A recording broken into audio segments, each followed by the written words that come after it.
E69 news కి స్వాగతం. ముందుగా ముఖ్యాంశాలు. మాజీ ప్రధాని మన్మోహన్ సింగ్ కన్నుమూత.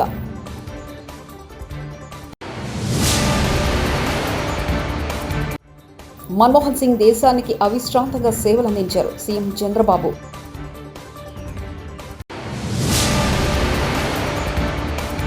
కరెంటు ఛార్జీల పెంపును ప్రభుత్వం వెంటనే ఉపసంహరించుకోవాలి. భారీ ర్యాలీతో నిరసన.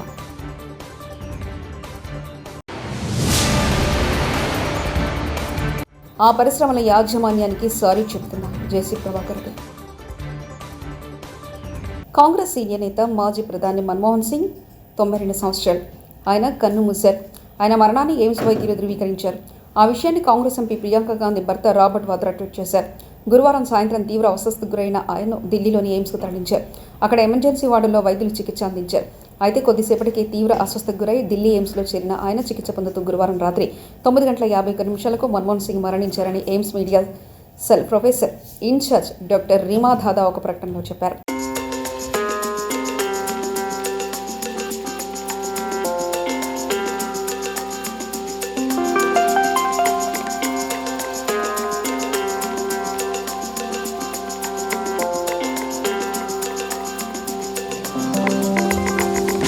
మాజీ ప్రధాని మన్మోహన్ సింగ్ మృతితో దేశం గొప్ప ఆర్థిక సంస్కర్తను కోల్పోయిందని ఏపీ సీఎం చంద్రబాబు అన్నారు. ఢిల్లీలో మన్మోహన్ పార్థివ దేహానికి నివాళులర్పించిన అనంతరం చంద్రబాబు మీడియాతో మాట్లాడారు. ఆయన మరణం బాధాకరమన్నారు. ఆయన దేశానికి అవిశ్రాంతంగా సేవలందించారని కొనియాడారు. దూరదృష్టితో ఆర్థిక సంస్కరణలు తీసుకొచ్చారని, అనేక పదవులు సమర్థవంతంగా నిర్వహించారని చెప్పారు. ఉన్నతమైన పదవులు, అది పబ్లిక్ పాలసీ విషయంలో కావచ్చు, లేకుంటే ఎకనామిక్ పాలసీస్ కావచ్చు, ఇవన్నీ కూడా ఇన్వాల్వ్ అయ్యి ఫైనాన్స్ మినిస్టర్ అయ్యాడు. ఫైనాన్స్ మినిస్టర్ అయినప్పుడు ఈ దేశంలో మన కొత్త ఆర్థిక పరిస్థితి అందరూ చూశారు. ఆ రోజు మనకు కావాల్సినటువంటి ఇంపోర్ట్ చేసుకోవాలంటే ఫారిన్ ఎక్స్చేంజ్ లేని పరిస్థితిలో ఎకనామిక్ రిఫార్మ్స్ తీసుకొచ్చారు. ఒక దిశ నిర్దేశించారు. అదే కాకుండా దేశానికి దూరదృష్టితో ఎకనామిక్ రిఫార్మ్స్ తీసుకొచ్చి దానివల్ల ఈరోజు మనం అందరం మాట్లాడుకునే భారతదేశం గ్రేట్ నేషన్ అవుతుందంటే ఆ రోజు ఆయన తీసుకున్న రిఫార్మ్స్. ఆయన ప్రధానమంత్రిగా మీరు చూస్తే అతి ముఖ్యమైనటువంటి 4 పబ్లిక్ పాలసీ తీసుకొచ్చాడు. ఒకటి, ఆ రోజు ఆయన చేసింది ఎంప్లాయ్మెంట్ జనరేషన్ కోసం నరేగా తీసుకొచ్చారు. Right to information. ఈరోజు మనం అందరం కూడా ఇన్ఫర్మేషన్ ఏది కావాలో తీసుకుంటామంటే ఆ రోజు రైట్ టు ఇన్ఫర్మేషన్ తీసుకొచ్చారు.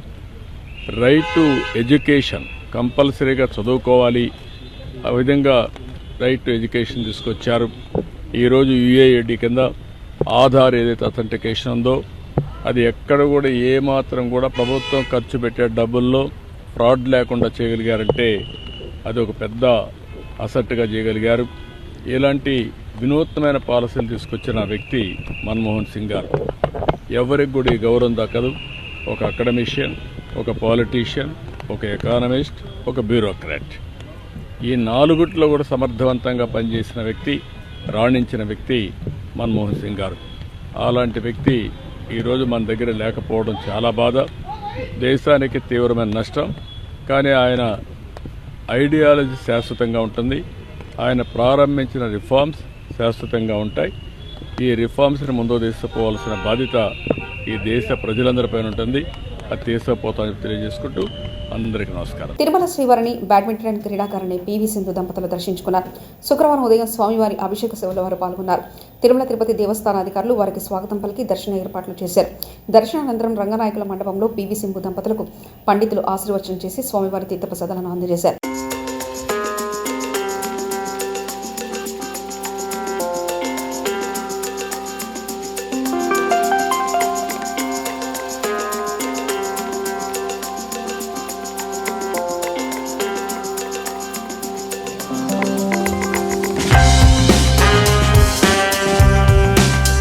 తిరుమల వివాదంపై తెలంగాణ మంత్రి కొండా సురేఖ సంచలన కామెంట్స్. మా దురదృష్టం వల్ల శ్రీశైలం కోల్పోయాం, ఆంధ్రాకి ఇవ్వాల్సి వచ్చింది. తిరుమలలో తెలంగాణ భక్తుల పట్ల నిర్లక్ష్యం చూపిస్తున్నారు. మా తెలంగాణ భక్తుల మీద ప్రత్యేక దృష్టి సారించి ప్రాధాన్యత ఇవ్వాలి. టీడీటీ తరఫున తెలంగాణలో ధర్మ ప్రచార నిధులను కేటాయించాలి. నాకు కొంత ఇబ్బందికరమైన వాతావరణం ఎక్కడుందంటే తిరుమల తిరుపతి దేవస్థానం నుండి మా తెలంగాణ నుంచి వచ్చేటువంటి భక్తులు కొంత గత గవర్నమెంట్ నుంచి నిర్లక్ష్యానికి గురి కాబడతా ఉన్నారు. ఆ విషయంలో మేము ఇప్పుడు ప్రస్తుత గవర్నమెంట్ తో మంతనాలు జరుపుతా ఉన్నాము. గతంలో తెలుగుదేశం ప్రభుత్వం ఉన్నప్పుడు అధికారంలో ఉన్నప్పుడు ఏ విధంగా అయితే కొన్ని పద్ధతులు నియమాలు పాటించేవాళ్ళు అదే పద్ధతిలో మా ప్రభుత్వానికి కూడా వారు ఇవ్వాలని వారికి మేము రిప్రజెంటేషన్ కూడా ఇవ్వడం జరిగింది. ముఖ్యమంత్రి గారు కూడా ఈ రాష్ట్ర ముఖ్యమంత్రి గారితో కూడా మాట్లాడడం జరిగింది. వారు కూడా ఒక పాజిటివ్ వేలో మేమందరం కూడా చర్చించుకొని మొన్ననే వాళ్ళ కమిటీ కూడా వేయడం జరిగింది. కాబట్టి కమిటీలో నిర్ణయించుకొని మరి తెలంగాణకు నుంచి అధిక భక్తులు వస్తారు, అధిక రాబడి కూడా వస్తుంది. మరి గతంలో మాకు అక్కడి నుంచి కళ్యాణ మండపాలు కానీ గుళ్ళ డెవలప్మెంట్ల కోసం కానీ కాలనీ గుళ్ళ కోసం కానీ మాకు చాలా నిధులు వచ్చేవి. మరి అదే విధంగా మళ్ళీ అక్కడి నుంచి మాకు నిధులు రావాలని కూడా వారిని కోరుతూ, ఎందుకంటే తెలంగాణలో చాలా గుళ్ళు ఎక్కువగా ఉన్నాయి, మరి ప్రాచీనమైనటువంటి గుళ్ళు కూడా చాలా ఎక్కువగా ఉన్నాయి. కళ్యాణ మండపాలు గ్రామాన కూడా అడుగుతా ఉన్నారు. కాబట్టి టీటీడీ వారు తలుచుకుంటే ఇవన్నీ కూడా జరిగే అవకాశం ఉంటుంది. కాబట్టి వారు తప్పకుండా ఒప్పుకొని మా తెలంగాణకు ఒక ప్రత్యేకమైనటువంటి మరి నమ్మకాన్ని కలిగించి మా మీద ఒక ప్రత్యేక దృష్టి సారిస్తారని ఆశిస్తూ మరి స్వామివారికి దర్శనం చాలా బాగా అయింది. మళ్లీ వారు మమ్మల్ని త్వరలోనే రప్పించుకొచ్చారని ఆశిస్తూ సెలవు తీసుకుంటారు. భారత మాజీ ప్రధాని దివంగత మన్మోహన్ సింగ్ కు తెలంగాణలో ప్రత్యేకమైన అనుబంధం ఉందని బీఆర్ఎస్ వర్కింగ్ ప్రెసిడెంట్ మాజీ ముఖ్యమంత్రి కల్వకుంట్ల చంద్రశేఖరరావు తెలిపారు. మన్మోహన్ సింగ్ అంత్యక్రియలను బీఆర్ఎస్ నేతలు హాజరై ఘన నివాళులర్పిస్తారని అన్నారు. ఈ మేరకు కేసీఆర్ ఇవాళ శుక్రవారం ఓ ప్రత్యేక ప్రకటన విడుదల చేశారు. మన్మోహన్ సింగ్ అంత్యక్రియలో పాల్గొనాలని BRS party working president KTR కు ఆదేశాలు ఇచ్చినట్లు గుర్తు చేశారు. కేటీఆర్ ఆధ్వర్యంలో మన్మోహన్ సింగ్ అంత్యక్రియలను బీఆర్ఎస్ పార్టీ ఎంపీల బృందం హాజరు కానుందని చెప్పారు. దేశ ఆర్థిక సంస్కరణల ఆర్కిటెక్ట్గా మన్మోహన్ సింగ్ అమోఘమైన సేవలు అందించారని అన్నారు. మన్మోహన్ సింగ్ కేబినెట్లో మంత్రిగా పనిచేసిన తనకు వారితో వ్యక్తిగత అనుబంధం ఉందని కేసీఆర్ గుర్తు చేసుకున్నారు. అల్ట్రాటెక్ సిమెంట్ పరిశ్రమకు బూడిద రవాణా చేసే లారీల విషయంలో ఎమ్మెల్యే ఆదినారాయణ రెడ్డితో కొన్ని రోజులుగా కొనసాగుతున్న వివాదంపై తాడిపత్రి మున్సిపల్ చైర్మన్ మాజీ ఎమ్మెల్యే జేసీ ప్రభాకర్ రెడ్డి స్పందించారు. అనంతపురంలో నిర్వహించిన మీడియా సమావేశంలో ఆయన మాట్లాడారు. అల్ట్రాటెక్ సిమెంట్ పరిశ్రమ యాజమాన్యానికి జేసీ క్షమాపణ చెప్పారు. ఆదినారాయణ రెడ్డితో జరుగుతున్న గొడవతో పరిశ్రమకు అక్కడ పనిచేసే వేలాది మంది కార్మికులకు నష్టం జరగకూడదని సారీ చెప్తున్నట్లు జేసీ పేర్కొన్నారు.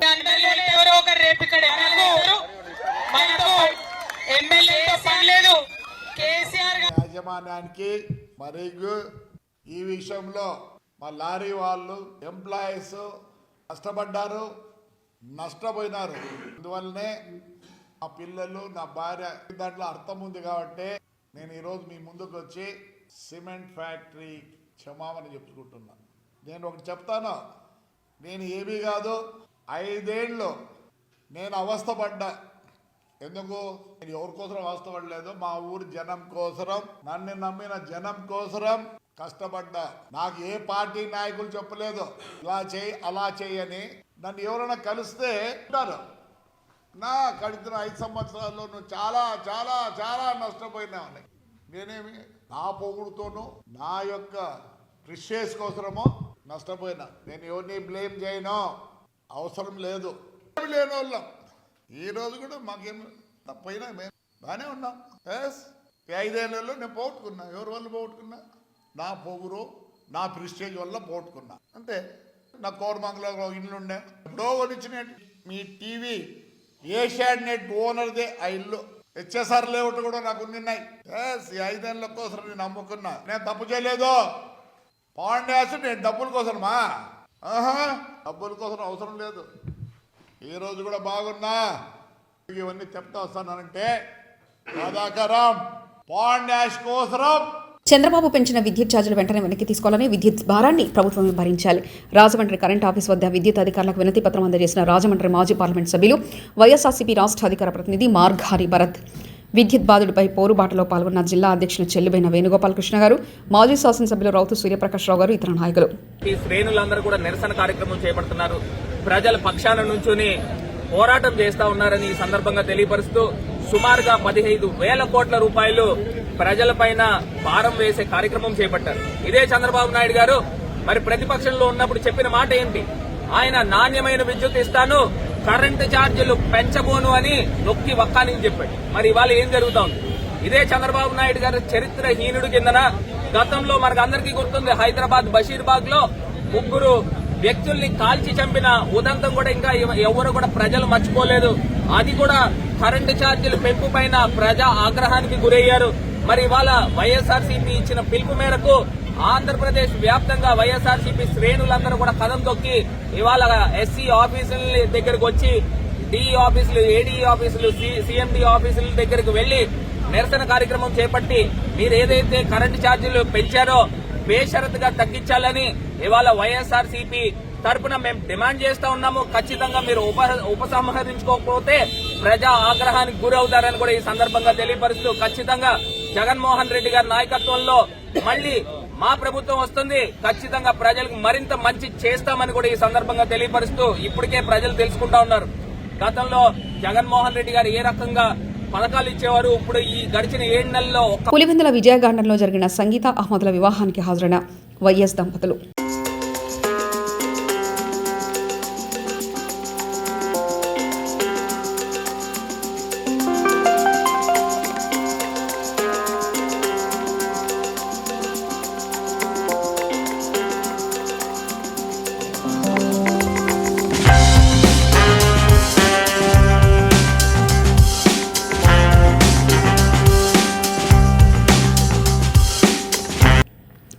చంద్రబాబు విద్యుత్ శాఖకు పోటెత్తిన జనం. కరెంట్ ఛార్జీల పెంపుకు ప్రభుత్వం వెంటనే ఉపసంహరించుకోవాలి. భారీ ర్యాలీతో నిరసన. తరలివచ్చిన వైఎస్ఆర్సీపీ శ్రేణులు ఇచ్చిన హామీలు నెరవేర్చలేని కూటమి ప్రభుత్వం. అనంతపురం జిల్లా వైఎస్ఆర్సీపీ నేత ఆలూరు సాంబశివారెడ్డి విద్యుత్ ఛార్జీలు పెంచబోమని హామీ ఇచ్చి ఇప్పుడు అడ్డగోలుగా ప్రజల మీద భారం మోపిన కూటమి ప్రభుత్వ తీరును నిరసిస్తూ అనంతపురం జిల్లా వైఎస్ఆర్సీపీ నేత ఆలూరు సాంబశివారెడ్డి ఆధ్వర్యంలో నిరసన కార్యక్రమం నిర్వహించారు. సింగర్మల మండల కేంద్రంలో వైఎస్ఆర్ విగ్రహం దగ్గర నుండి కరెంట్ ఆఫీస్ వరకు నియోజకవర్గంలోని వైఎస్ఆర్సీపీ నాయకులు, ప్రజాప్రతినిధులు, కార్యకర్తలు, అభిమానులు, అనుబంధ సంఘాల నేతలతో కలిసి ఆలూరు సాంబశివారెడ్డి, సమన్వయకర్త వీరాంజనేయులు కరెంటు ఛార్జీల పెంపును ఖండిస్తూ నిరసన కార్యక్రమం చేపట్టారు.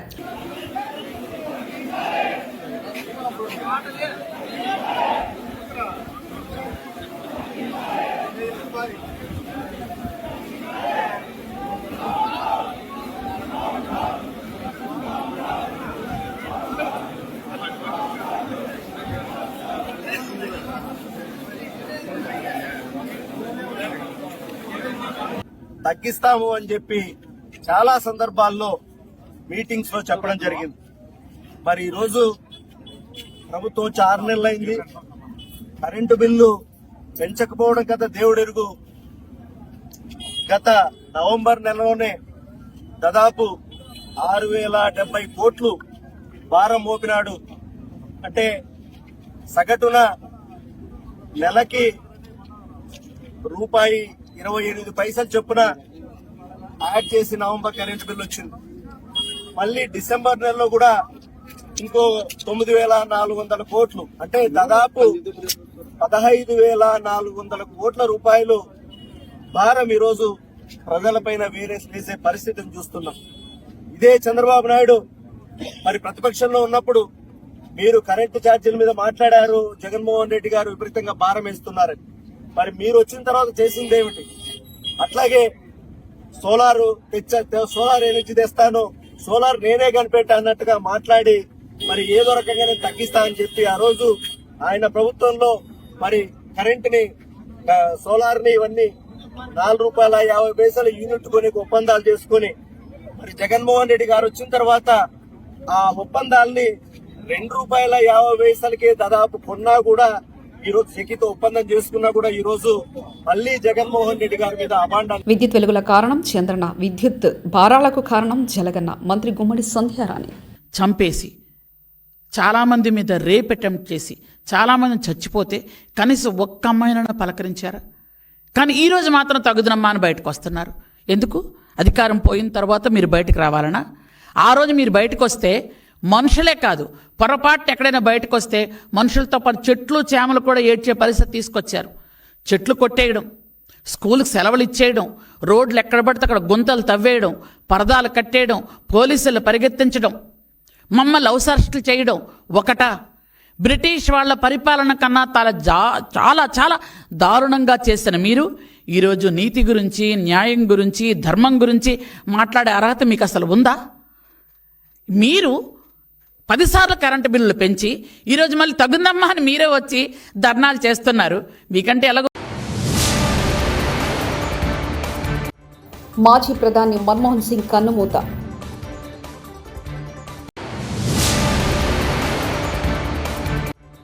మన్మోహన్ సింగ్ దేశానికి అవిశ్రాంతంగా సేవలందించారు. సీఎం చంద్రబాబు.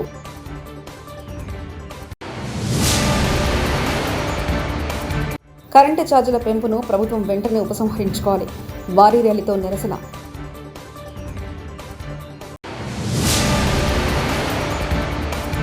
ఆ పరిశ్రమల యాజమాన్యానికి సారీ చెబుతున్నా జేసీ ప్రభాకర్ రెడ్డి. ఈ 69 న్యూస్ ఇంతటితో సమాప్తం. చూస్తూనే ఉండండి ఈ 69 న్యూస్.